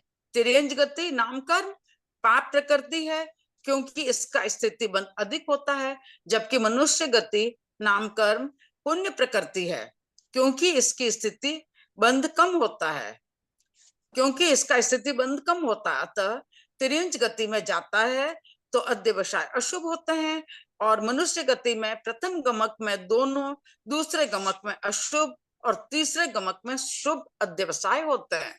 देखो ये सभी अपर्याप्त होते हैं, इनमें औगिक स्थिति कही गई है। सर्वार्थ सिद्ध विमान के देवों में और असंगी मनुष्य में 6971 में देखिए औगिक के ही 3 गमक ले रहे हैं इनमें। तो यहाँ प्रश्न उठता है कि अगर औगिक है, दोनों अध्यवसाय होते हैं औगिक में, तो क्या जरूरत थी इनमें? इनमें अध्यवसाय का नाणता नहीं है, फिर तीनों गमक में अध्यवसाय भिन्न भिन्न बता रहे हैं। औगिक स्थिति से लेंगे तो नाणता नहीं होना चाहिए, फिर क्यों बता रहे हैं अध्यवसाय भिन्न भिन्न? तो जो असन्नी मनुष्य, इनके भी शुभ और अशुभ 2 प्रकार के अध्यवसाय होते हैं। जो तिर्यंश में जाता है उसके अशुभ अध्यवसाय है, और जो मनुष्य में जाता है उसके शुभ अध्यवसाय। तो तिर्यंश गति पाप प्रकृति है, मनुष्य गति पुण्य प्रकृति है। क्यों तिर्यंश गति को पाप प्रकृति कहा गया है? तिर्यंश में भी 33 3 पल्योपम की स्थिति का बंद करते हैं युगलिक का, मनुष्य युगलिक भी 3 पल्योपम की स्थिति का बंद करते हैं। आयु तो पुण्य बता दी है, और गति नाम कर्म को पाप प्रकृति बताया है यहाँ पर, क्योंकि तिर्यंश गति नाम कर्म का बंद होता है 15 कोटा कोटि सागरोपम का उत्कृष्ट बंद अगर जीव करे तो, और मनुष्य का होता है 10 कोटा कोटि मनुष्य गति का 10 कोटा कोटि सागरोपम का। स्थिति बंद अधिक क्यों होता है? क्यों स्थिति बंद होता है? प्रकृति कषाय के उदय में स्थिति बंद अधिक होता है ना, कषाय ज्यादा रहती है तो स्थिति बंद अधिक होता है, इसलिए तिर्यंश गति का बंद कषाय अधिक मात्रा में रहती है या कम रहती है, मूल कारण ये है। प्रश्न नंबर 6974 उपयुक्त तीनों गमक को स्पष्ट कीजिए। मनुष्य आयु की उत्कृष्ट स्थिति शुभ और जघन्य स्थिति अशुभ होती है, मध्यम स्थिति शुभाशुभ होती है। इस आधार से असन्नी मनुष्य के प्रथम गमक में दोनों, दूसरे गमक में अशुभ और तीसरे गमक में शुभ अध्यवसाय कहे जाने की संभावना है। देखिए मनुष्य आयु की उत्कृष्ट स्थिति तो शुभ है, और जघन्य स्थिति अशुभ क्यों कही गई है? 256 नावलिका का क्षुल्लक भव है, अपर्याप्त अवस्था में मरता है, अपर्याप्त नाम कर्म पाप प्रकृतियों में है। 82 प्राप्त प्रकृतियों में देखो अपर्याप्त नाम कर्म है ना, तो जघन्य स्थिति अशुभ होती है, मध्यम स्थिति दोनों प्रकार की होती है। इस आधार से प्रथम गमक में तो दोनों प्रकार के अध्यवसाय ले लिए। कोई प्रथम गमक से जा रहा है 256 नावलिका एक समय अधिक में जा रहा है समझ लो, और कोई जा रहा है उत्कृष्ट, तब तो उसकी फिर अशुभ ही आएगी, अध्यवसाय अशुभ ही रह रहे हैं उसके, और उत्कृष्ट स्थिति आदि में जा रहा है तो अध्यवसाय उसके शुभ है। इसलिए औगिक में दोनों प्रकार के अध्यवसाय लिए गए। जघन्य गमक से जाएगा तो उसके अशुभ ही होंगे, उत्कृष्ट गमक से जाएगा तो उसके शुभ अध्यवसाय कहे गए। अपने अध्यवसाय कैसे हैं सबके, देख लो 1 मिनट सबको अपने आप को। अभी तो अच्छे ही होंगे नियमा, क्योंकि समूह में अध्ययन कर रहे हैं, लेकिन दिन भर में कैसे थे, किसके प्रति अध्यवसाय आए है? तो आलोचना प्रतिक्रमण कर लेना, अशुभ लेशाएं आई हो तो उसका भी प्रतिक्रमण कर लेना। कहाँ आया हुआ है कि अशुभ लेशाओं का सेवन किया हो तो उसका, और उसका प्रतिक्रमण न किया हो तो तसमिच्छामि दुक्कडम, ये शब्द कहाँ आए हुए हैं? मिथ्यात, अवृत, प्रमाद, कषाय, अशुभ योग। नहीं, ये शब्द कहाँ आए हुए हैं? प्रश्न है कि यदि मैंने अशुभ लेशाओं की सेवना की है, उनका आलोचना प्रतिक्रमण नहीं किया हो तो बारंबार तसमिच्छामि दुक्कडम। आंटी बृहदालयना में। हाँ, बृहदालोचना में आई है। किसी ने जवाब और नहीं दिया ना, सबको बृहदालोचना किया करो। कम से कम पक्की के दिन नहीं हो, महीने में 1 दिन प्रतिक्रमण, संवत्सरी वाले दिन तो सब करते ही होंगे बृहदालोचना। हाँ, बहुत जनों का नहीं आया, 1-2 का हाँ आ रहा है खाली। सबको ही करो, लिख लो एक साइड में। बृहदालोचना आत्मशुद्धि की में बहुत बड़ी हेतुभूत है, एकदम खोल के रख देती है आंखों को। बोलिए विमला जी, इससे संबंधित प्रश्न है तो ले लो ना। हाँ आंटी। हाँ सर, जय जिनेन्द्र। हाँ, मेरे को एक्चुअल में गमक का एग्जाम है ये संडे को, इसलिए 2-3 क्वेश्चन पूछना था जरूरी। हाँ बोलिए। एक तो ये कि अपना जो अभी असन्नी मनुष्य का चल रहा है ना, ये तीसरे गमक से मनुष्य की करोड़ पूर्व की स्थिति प्राप्त कर सकता है। हाँ, तो वो युगलिक नहीं बनेगा, खाली करोड़ पूर्व का मनुष्य बन सकता है कर्म। हाँ, युगलिक नहीं बनते। हाँ, एक तो ये है। फिर दूसरा क्वेश्चन ये है कि उधर अपना मनुष्य के घर में ये जा रहे हैं अपना 3 विकलेंद्रिय, तो असंख्याता लिख रखा है इसमें। जो 21वां उद्देश्य है ना, मनुष्य के घर में 43 जीव उत्पन्न होते हैं। हाँ, तो मनुष्य के घर में दोनों शामिल है ना, समुच्चय हाँ, मनुष्य। वही कंफ्यूज। तो असन्य मनुष्य उत्पन्न होंगे असंख्याता में। हाँ, गर्भस्थ तो संख्या ही उत्पन्न होंगे एक समय में उत्कृष्ट। और तीसरा क्वेश्चन है कि असन्य मनुष्य तिर्यंत पचेंद्र के घर में जाएगा तो तीनों गमक से कैसे जाएगा वो? तीनों गमक से वो तिर्यंत पचेंद्री बनेगा? हाँ, खाली मनुष्य के घर में ही करोड़ पूर्व का बनेगा, बाकी अंतर्मुहूर्त नहीं नहीं नहीं, तिर्यंत पंचेंद्रिय में भी वो उत्कृष्ट स्थिति प्राप्त कर सकता है करोड़ पूर्व ये की। कहीं मैंने प्रभा जी ने समझाया था 3 साल पहले, बट अभी कुछ कंफ्यूज चल रहा था तो मैंने कितने दिनों से निकाल रखा था कि 2-4 क्वेश्चन ये कर लूं, नहीं क्योंकि अभी नहीं, जैसे पीछे पीछे से समझ में कम आ रहे थोड़े। अभी एक और क्वेश्चन था कि वो तीसरे गमक से सातवीं पृथ्वी में तो अपन जैसे 7वीं नारकी में तो अपन औगिक में 22 हजार 66,000 से ज्यादा नहीं ले सकते। हाँ, नहीं ले सकते हैं। हाँ, पर जैसे अब 6ठी पृथ्वी में गया ना, वो 2 भव 8 भव करेगा ना, तो हाँ, फिर उसके 81,000 वर्ष आएंगे, वो राइट है? हाँ, भले ही आओ। उत्कृष्ट भले दुख आओ। और उत्कृष्ट सुख, उत्कृष्ट दुख कहाँ है जीव का? 7वें पृथ्वी में। उत्कृष्ट हाँ सुख अनुत्तर विमान का। तो हाँ अनुत्तर हाँ, देख लो, नहीं करेगा 66 से ज्यादा, 2 भव ही नहीं करेगा। करेगा, अनुभव ही करेगा अनुत्तर और विमान में। जबकि अगर नवग्रह में जाए 3 भव करे तो कितना हो जाएगा? 93 हो जाएगा ना। हाँ, तो पता वहां नहीं, वहां ये वहां तक बात ये लागू नहीं है, वहां तक काला तो वो निकाले नहीं है, बट अभी ये हाँ, 21 से नहीं 24। उसी प्रकार 6ठी पृथ्वी में वो 8 भव कर सकता है, तो 4 भव में कितना हो जाएगा? अधिक हो रहा है, हो सकता है। हाँ, 88 हो जाएगा, दूसरे का 56, किसी का 78 हो जाएगा, अलग अलग छठे नारकी से। और ये क्वेश्चन है कि 22वां उद्देश्यक में तीसरे गमक में मनुष्य युगलिक की अवगाहना जगन्य 1 गौ उत्कृष्ट 3 गौ के ना। हाँ, और तिर्यंत वो मनुष्य युगलिक की जगन्य 1 पल्युपम उत्कृष्ट 3 पल्युपम कहता है। अब विमला जी, तीसरा गमक कौन सा है? औगिक से उत्कृष्ट। औगिक से उत्कृष्ट। तो संगी मनुष्य जा रहा है, उत्कृष्ट स्थिति प्राप्त कर रहा है, तो अगर वो जा रहा है हिमवंत हिरण्यवत क्षेत्र में तो कितनी प्राप्त करेगा? एक ही हेमवत हिरण्यवत में 1 गौ करेगा ना, एक पल्युपम ही स्थिति। हाँ, इसलिए 1 गौ है, देवपुर उत्तर पूर्व में जाएगा तो 3 गौ हो जाएगी। ओके, ये थोड़े थोड़े से क्या खाली पढ़ के समझ में आ ही नहीं रहे थे, तो थोड़ा कंफ्यूज चल रहा था। 3-4 क्वेश्चन थे, बाकी तो भी बाद में करेंगे एग्जाम के बाद में। बट आगे ये जब भी गमक आएगा तो मेरा भी पढ़ने का भाव है, ताकि मेरा आगे कंप्लीट हो जाए वापस। ठीक है, जरूर, ठीक है, ठीक होगा। और भी कोई के हाँ बोलो कोई का हैंड रेज है?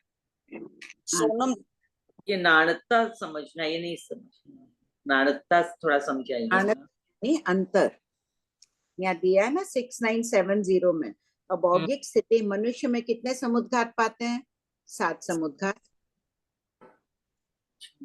7 समुद्घात पाते हैं ना मनुष्य में। हाँ, तो उस प्रकार अब नाणता बताना है, जगन्य गमक से जो मनुष्य जाएगा कहीं भी काल करके, उसमें आहारक समुद्घात आदि होंगे? नहीं, प्रिय आहारक जैसे ये सब नहीं होंगे ना। जगन्य गमक से जाएगा, कितनी स्थिति वाला होगा वो मनुष्य? हर्षा जी, जगन्य वाला होगा अंतर 256 256 आवलिका का आवलिका भाव, वाला होगा। 256 आवलिका में वो इतने समुद्घात नहीं कर सकता है, तो समुद्घात का नाणता पड़ जाएगा उसके। वैसे एक एक बोल निकालना है कि जगन्य स्थिति में ये 20 बोल देखना है, इनमें कौन सा नहीं जा रहा है, संस्थान कौन सा आएगा, योग कौन सा आएगा, इंद्रिय कितनी प्राप्त करेगी, ये सब देखना है उनमें। अच्छा, जो ऊपर में ये दिए हुए हैं ये देख। हाँ, जो ये 20 बोल दिए हुए हैं ना, इन सब से निकाल किस किस बोलों में नाणता पड़ेगा वो बताएंगे। अभी तो खाली थोड़ा परिभाषा ही चल रही है, आगे और आएगा इसका। हाँ, पूरा खुला आएगा। इसमें सबको बहुत पुरुषार्थ करना, विशेष कर निर्जरा हेतु पुरुषार्थ करना है। और एक जैसे अभी आया था ना कि वनस्पति का जैसे स्थिति जैसे 10,000 वर्ष है और उसको अनंत काल करना है, तो फिर वो कैसे, मतलब वो फिर जन्म मरण करता रहेगा 10,000 वर्ष का ही, फिर बार बार इस स्थिति में जन्म मरण नहीं होंगे। अभी वो पहले बात चली थी ना, उत्कृष्ट स्थिति का भव होगा तो 8 भव से ज्यादा नहीं करेगा। तो लगातार 10,000 वर्ष के नहीं करेगा वो 10,000 वर्ष से कम की स्थिति का लेके गमनागमन करके अनंत भव कर सकता है। 10,000 वर्ष से नहीं करेगा। नहीं, एक बार फिर से समझे ना, नहीं समझे। वनस्पति की उत्कृष्ट स्थिति 10,000 वर्ष है। उत्कृष्ट स्थिति होगी, वनस्पति मरकर वनस्पति में जा रही है 10,000 वर्ष में। इधर भी 10,000 वर्ष की है, दोनों तरफ 10,000 वर्ष है। या एक तरफ वनस्पति काल कर रही है तब अंतर मुहूर्त की है, तो और दूसरे भाव में वो हर बार 10,000 वर्ष कर रही है, तो ऐसे में वो अनंत भाव करेगा? नहीं कर पाएगा। नहीं कर पाएगा ना, क्यों? 8 भव ही करेगा। 8 भव क्योंकि हाँ मैक्सिमम उसको 8 भव ही करना है। 8 भव ही कर पाएगा ना, उससे ज्यादा सामर्थ्य नहीं होता है उत्कृष्ट स्थिति हो जाए तो। इसलिए कम स्थिति से, औगिक स्थिति से कर सकता है, उससे कम स्थिति से वो अनंत भव कर सकता है। कितनी दुखदायी स्थिति है, पढ़ने में तो अपने बहुत सरल लग रहा है, अनंत काल अनंत भव, बहुत राजी हो जाए अपन कि मुझे ये सब ध्यान आ गया, अनंत भव समझ आ गया। उनकी दयनीय दशा देखो, अनुकंपा भाव लाओ उन जीवों पर। हम तो उससे निकल गए हैं, सब कोई निकल गए हैं ना, अब तो अवश्य। तब अपने आप को देखो, हमारा सक्षम चल रहा है ना, हम है नियम 5वें जीव स्थान में, तो अब पक्का ही निकल गए हैं। ठीक है, हो गया हर्षा जी? बोलो प्रमीला जी। आंटी प्रमीला जी और आरती जी अनम्यूट नहीं हो पा रहे हैं। ठीक है, ज्योति जी। हाँ आंटी जी, मेरे इससे सवाल नहीं है, दूसरे से पूछ लूं मैं आपसे? थोड़ी देर बाद ले लेना ना, 3:15 बजे। ठीक है आंटी। प्रश्न नंबर 6975, लब्धि के 20 बोलों में से कितने बोलों का नाणकता पड़ता है? उत्तर, लब्धि के 20 बोलों में से 9 बोलों का नाणकता पड़ता है। अवगाहना, लेश्या, दृष्टि, ज्ञान अज्ञान, योग, समुद्घात, आयुष, अनुबंध और अध्यवसाय। शेष 11 बोलों का नाणकता नहीं पड़ता है, क्योंकि पहले 20 बोल खोलो, उसमें 9 बोलों को टिक मार्क कर दो। पहले तो बोलते जाइए मैना भाई। लेशिया भाभी जी 20 बोल मेरे पास तो नहीं है। 6962 खोलिए, पहला बोल लिखा 6964। अवगाना में टिक मार्क कर दो, इसमें नाणता पड़ता है। छठा लेशिया में नाणता पड़ रहा है, उसके बाद दृष्टि में नाणता पड़ रहा है, दृष्टि 7वां बोल है। सब कोई 6962 खोल लीजिए। इसमें देखिए पॉइंट नंबर 4 है अवगाना, इसमें नाणता पड़ता है। पॉइंट नंबर 6 है लेख्या, नाणता पड़ता है। 7वां दृष्टि में नाणता पड़ता है। ज्ञान और अज्ञान में पड़ता है। 8वां ज्ञान अज्ञान में नाणता पड़ रहा है। 5वां योग, 9वें योग में नाणता पड़ रहा है। फिर उपयोग में नाणता नहीं बताया, देख लो। और समुद्घात में नाणता पड़ रहा है 14वां नंबर में, टिक मार्क। फिर आयुष और अनुबंध में करो। आयुष है 17वां, अध्यवसाय, और लिखने में वहां गलती हो गई, पहले अध्यवसाय लिखना चाहिए था। आयुष, अध्यवसाय और अनुबंध, इनमें नाणता पड़ रहा है। बाकी कौन कौन से बोलों में नाणता नहीं पड़ रहा है? देखिए, पहला बोल है उपपाद, जीव सभी उत्पन्न होते ही हैं प्रभव में जाके। सहनन का नाणता नहीं बताया।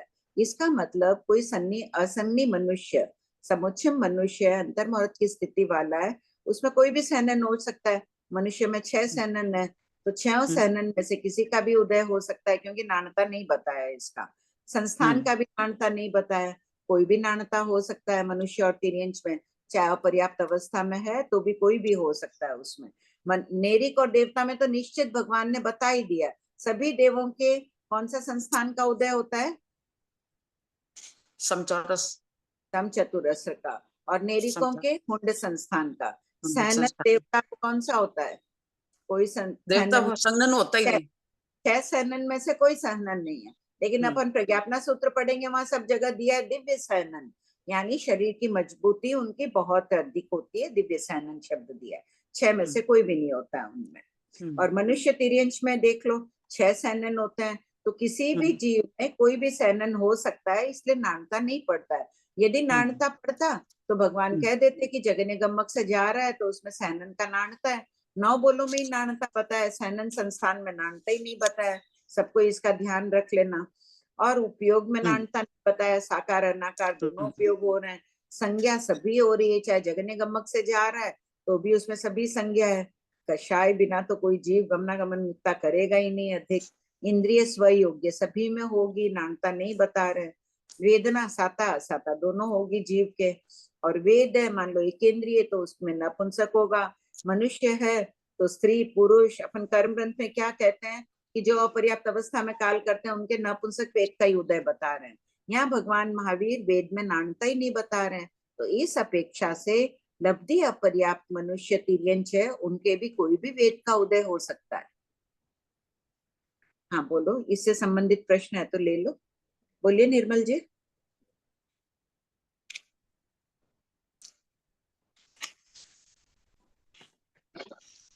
आंटी जय जय आंटी, है ना, एक डाउट आया था आंटी के अपने अपने 3 आहार होते हैं ना, ओज आहार, रोम आहार और कमल आहार।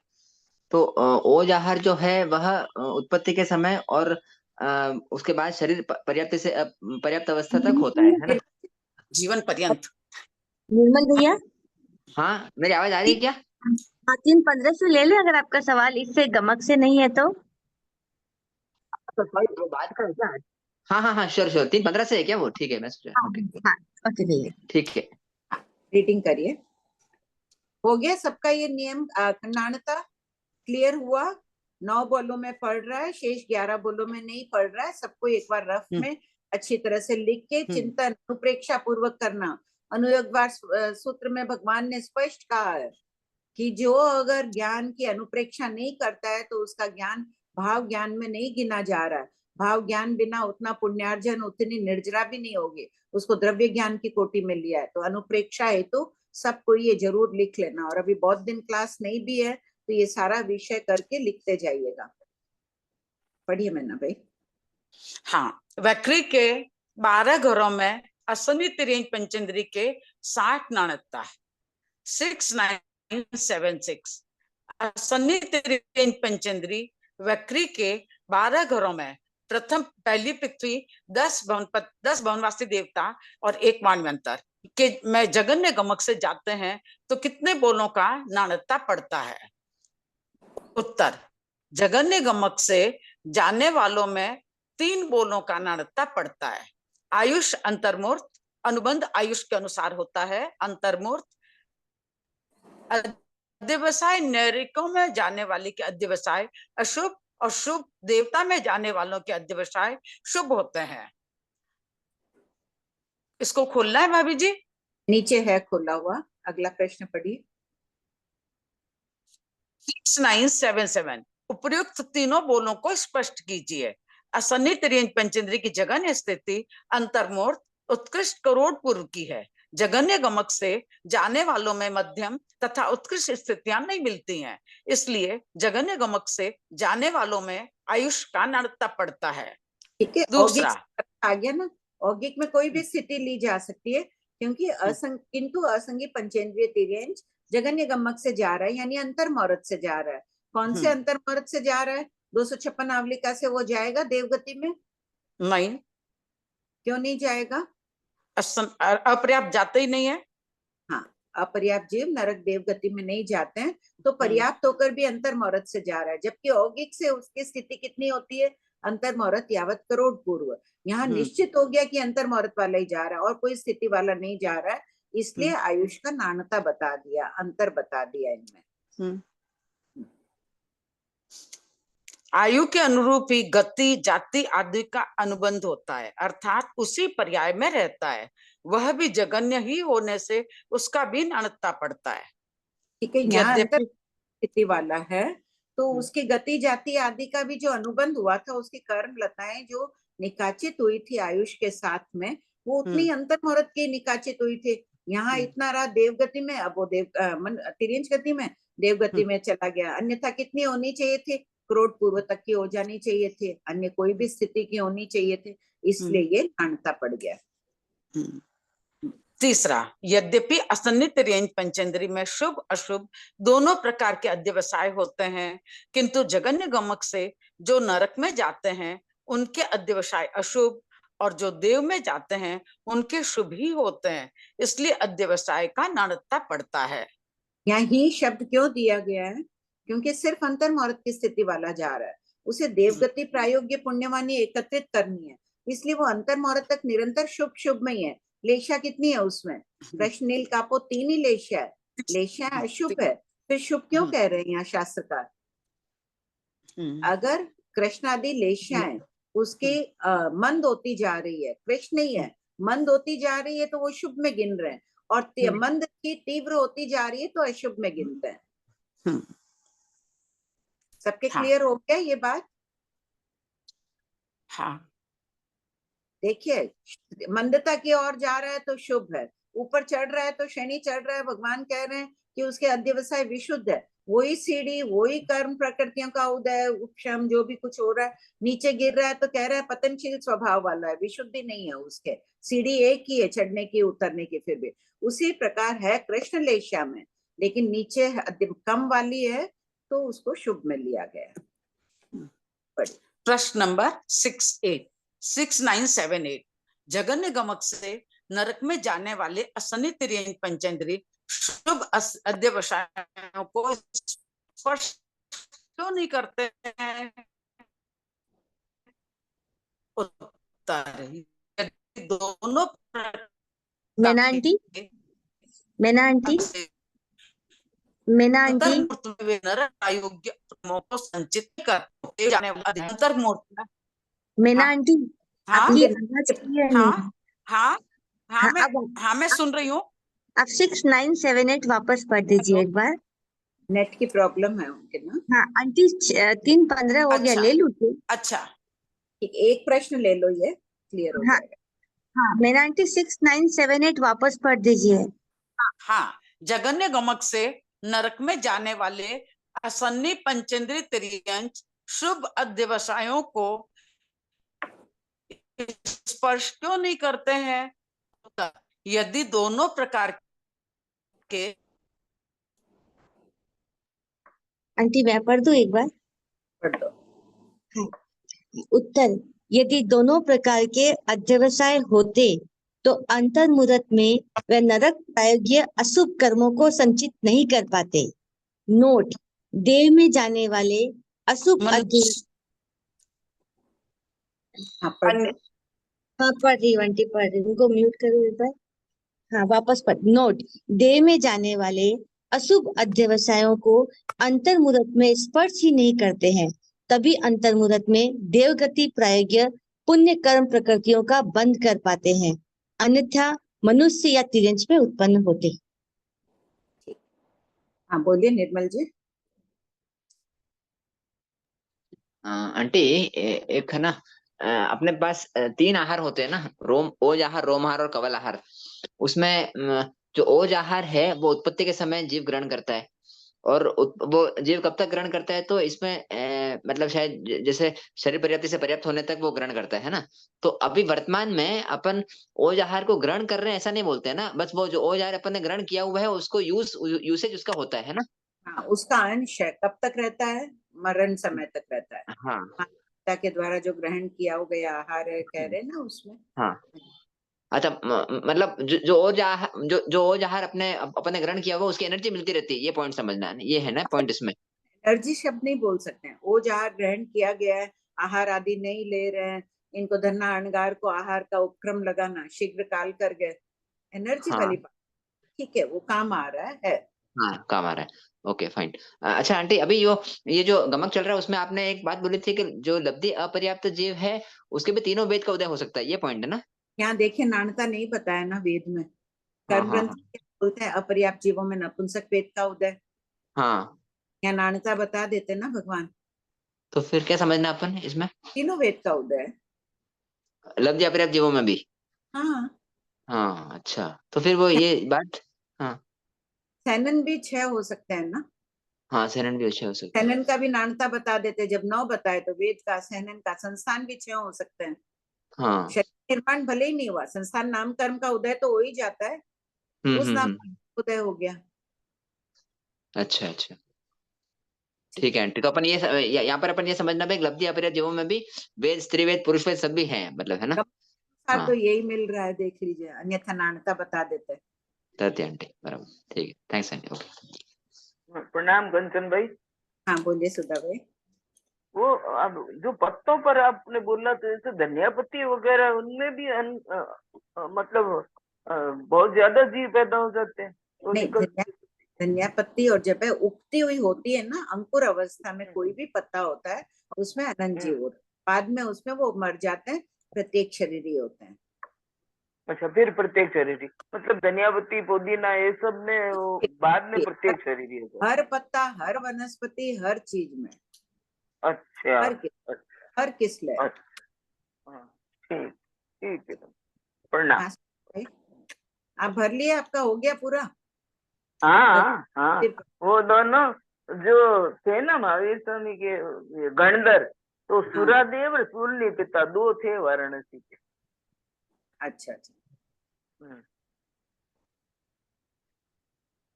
गणधर उपासक दशांग के श्रावक बोल रहे थे ना, ठीक है। हाँ बोलिए सुमन भाई। प्रणाम भाभी जी, ये अभी जो लास्ट क्वेश्चन था, देव में जानने वाले अशुभ अध्यवसायों को अंतर मुहूर्त में स्पर्श ही नहीं करते हैं, तभी अंतर मुहूर्त में देव गति प्रायोग्य पुण्य प्रकृतियों का बंद कर पाते हैं।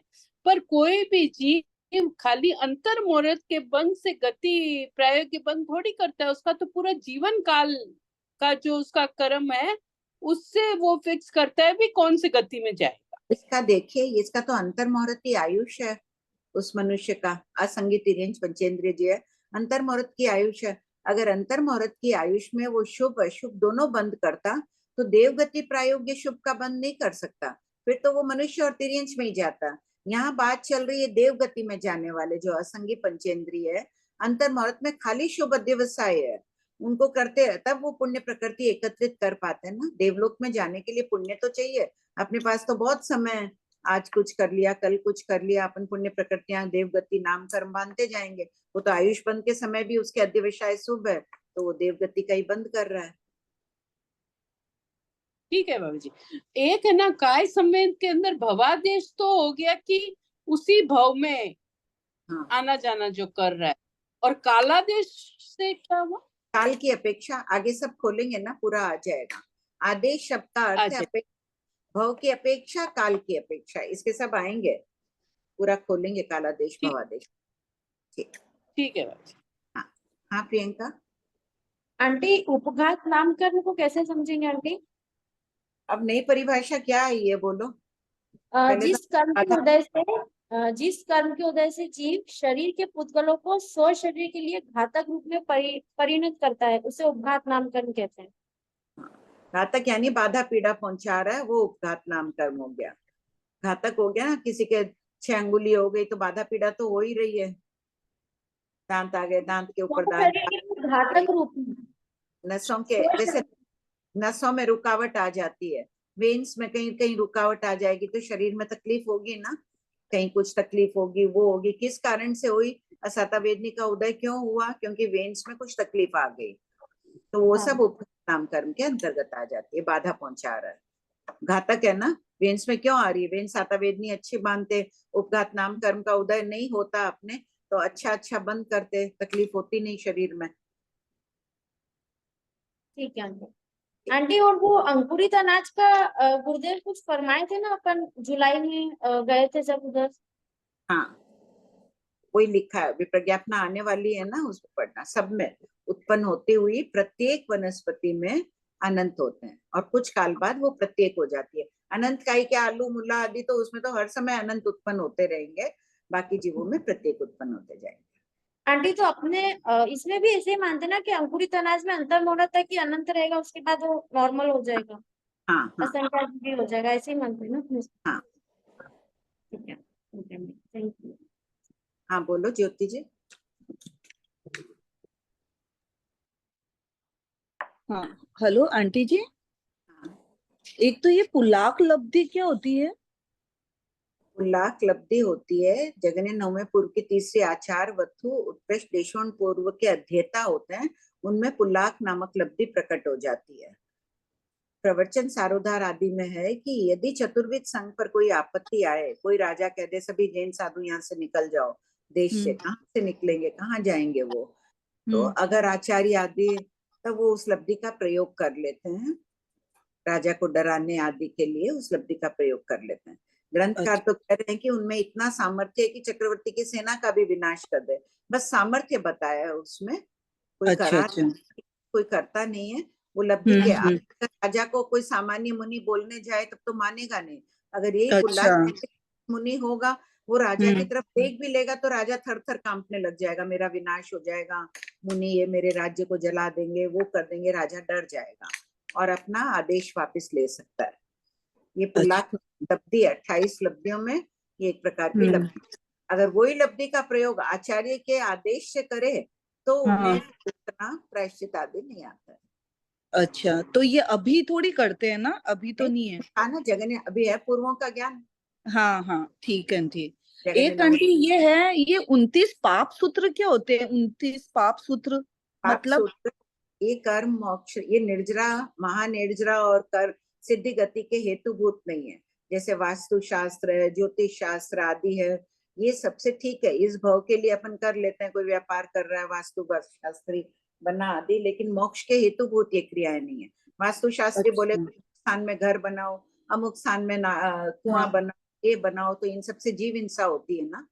अच्छा अच्छा, इसलिए पाप शास्त्र कहा गया है। और एक आंटी तीसरा है, ये 28 जो आचार कल्प होते हैं ना, उसमें से ये उद्गात्य का मतलब क्या होता है? उद्घातिक, एक मिनट देख के बताऊं, मैंने रखा है कहीं पे, 33 बोल में है ना ये उद्घातिक उपघातिक। एक सेकेंड।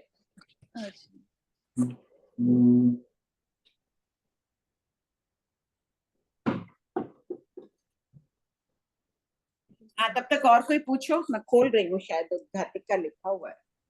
आंटी, हाँ अभी आपने पुलाक का जो बताया ना, तो मेरे सुनने में गलती हुई या मैं ही शायद हो गई, आपने शायद 10वां कहा क्या आंटी?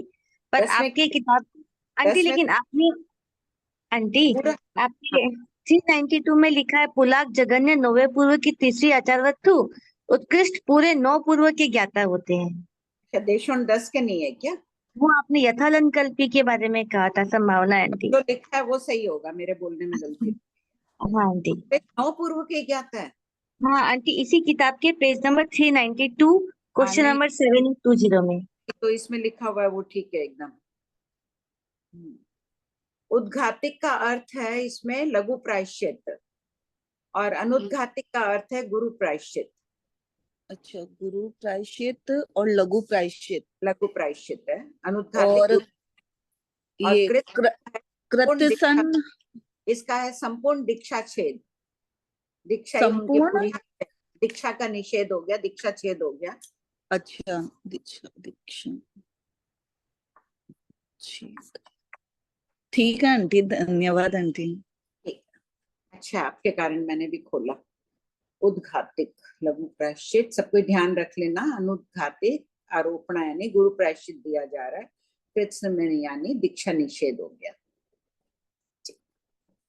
हाँ बोलिए। भाभी, हाँ, बृहद आलोचना जो भी आपने बताई संवत्सरी में करते हैं, क्या होता है भाभी जी वो? ये आलोना का पाठ है, एक पतली सी किताब है इसकी, बहुत अच्छी है। लाला रणजीत सिंह जी पंजाब के थे, श्रावक थे, उन्होंने लिखी थी है। आंटी मंगलवाणी में भी है।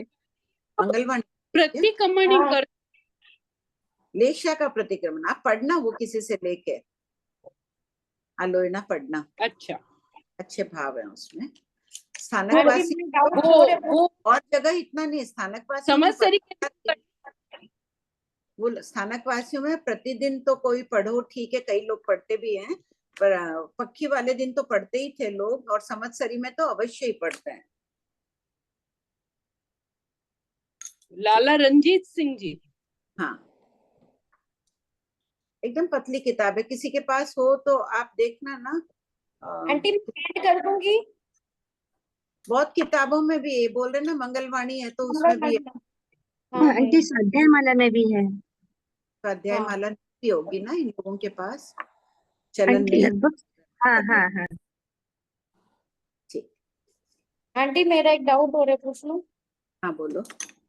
आंटी ये तिर्यंच पंचेंद्रिय संबंधी अस्वाध्यायी में है कि रक्त सहित चर्म, रुधिर, मांस, अस्थि, अंडा, अंडे का कलर या पशु पक्षी का शव आदि 60 हाथ के भीतर पड़े हो तो उपयुक्त सभी जब से जीवित रहित हुए तब से चर्म, रुधिर, मांस आदि के रहने पर भी 3 प्रहर के बाद अस्वाध्यायिक नहीं रहता। मतलब 3 प्रहर के बाद में कर सकते हैं, वो दुर्गंध आती है, उतनी नहीं रहती है। फिर पड़ा है अभी तक अंडा वहीं पर, 3 प्रहर बीत गया तो कर सकते हैं। तो आंटी अगर अंडे की दुकान हो तो वहां तो आते जाते रहते हैं। अब अपने तो यही कर लेना, अगर बदबू नहीं आ रही है, दरवाजा बंद रख रहे हैं, उपयोग पूर्वक कर रहे हैं तो कर लो। दुकान के एकदम पास तो बैठते नहीं है, अपन अपने घर में ही करेंगे। हाँ, पहले तो वो था कि 60 हाथ के 100 हाथ तक का लेना, लेकिन अब वो दीवार का हो गया। दीवार हो गई, दुर्गंध भी आती हो तो भी नहीं करना चाहिए, दीवार के उस पार से दुर्गंध नहीं आ रही। हाँ आंटी ऐसे ही है कि 100 हाथ के भीतर रक्त सहित चर्म, खून, मांस आदि पड़े हो तो यदि पदार्थ जब से जीव रहित हुए हो तब से, उसके बाद नहीं, चाहे वह पदार्थ पड़ा हो या नहीं हो, 8 प्रहर तक।